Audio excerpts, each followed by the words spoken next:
Hello. Today I am reading to you from a children's book because I think grown-ups need children's books. Children's books calm you down. They have nice pictures to look at and they teach you things. We all need that. So this one is from the series Little People, Big Dreams.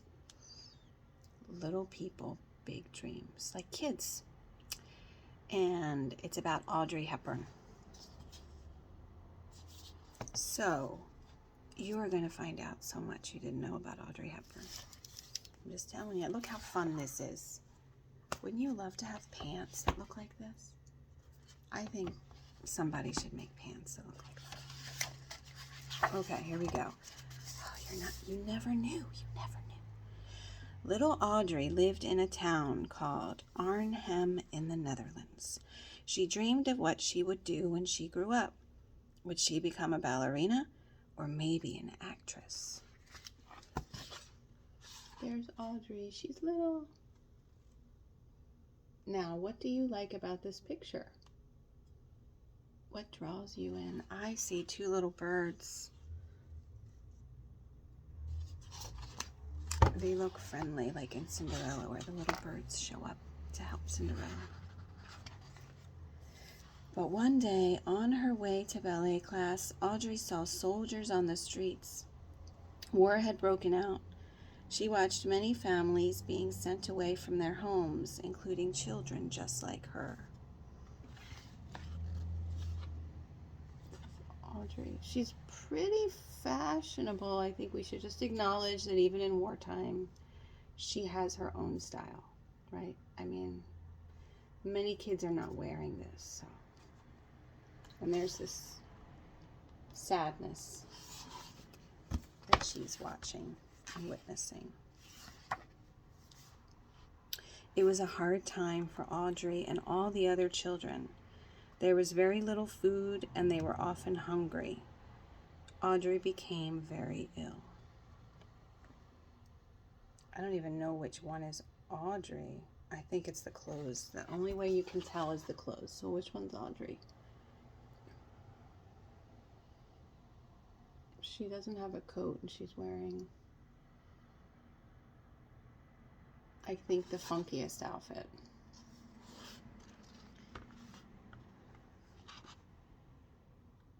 Standing in line for food. We have not seen that in this country of America, and we need to do what we can do to make sure that does not happen. At last, the fighting ended, and Audrey moved to London to study dance. Her teacher said she was too weak from the war to become a ballerina. But Audrey didn't give up. She decided to act and dance in musicals instead. So here she is again. Somewhere in there, I don't know. Everybody kind of looks the same in this little chorus line. I don't know which one's Audrey. But she found her people. I think it's safe to say she found her tribe. We all need to find our tribe, right? Somehow. Before long, she was making her first Hollywood film, driving around Rome with the famous actor Gregory Peck.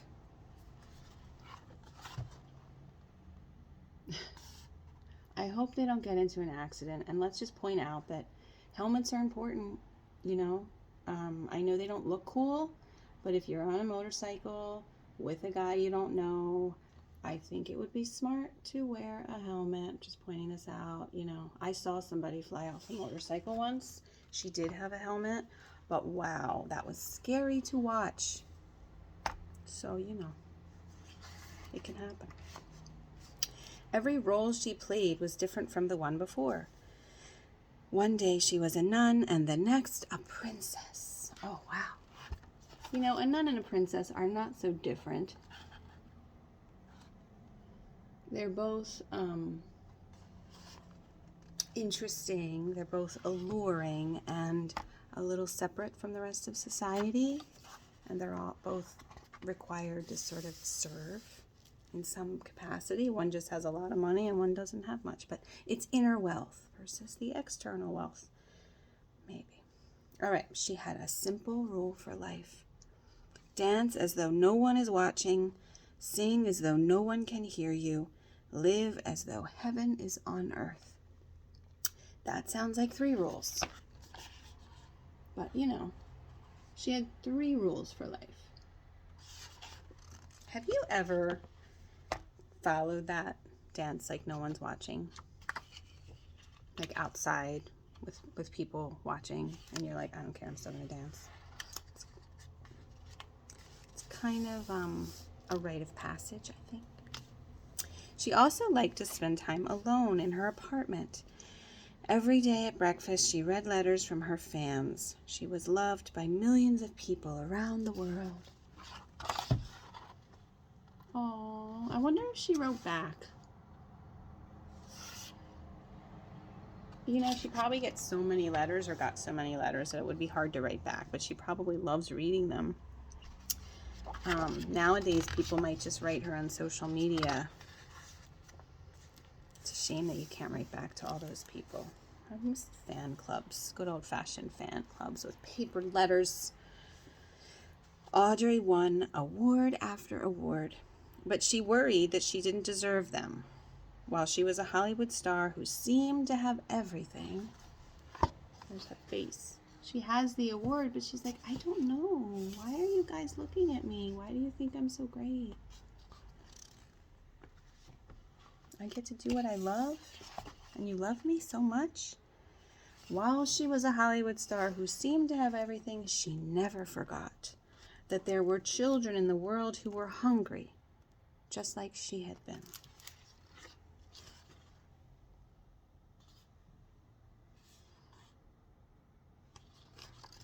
See those hard times she went through? She remembers. One day, a charity offered her a new role.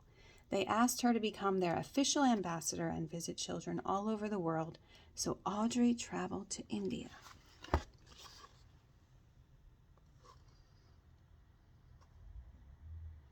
Now she's trying out even new fashion, all kinds of fashion.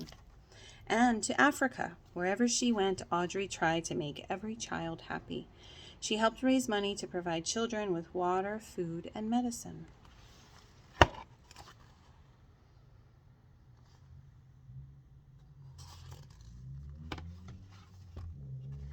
Isn't that what Oprah does? And I wonder if Audrey Hepburn and Oprah would have been friends. I bet you they would have been friends. Audrey spent the rest of her life helping people across the globe. And that made her happier than acting or dancing ever had. Is that a cat? What do you notice here? A cat? And is that a full moon?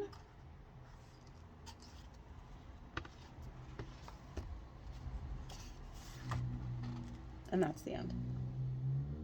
Now, if you want to see the real Audrey Hepburn, there's pictures here. What she really looked like.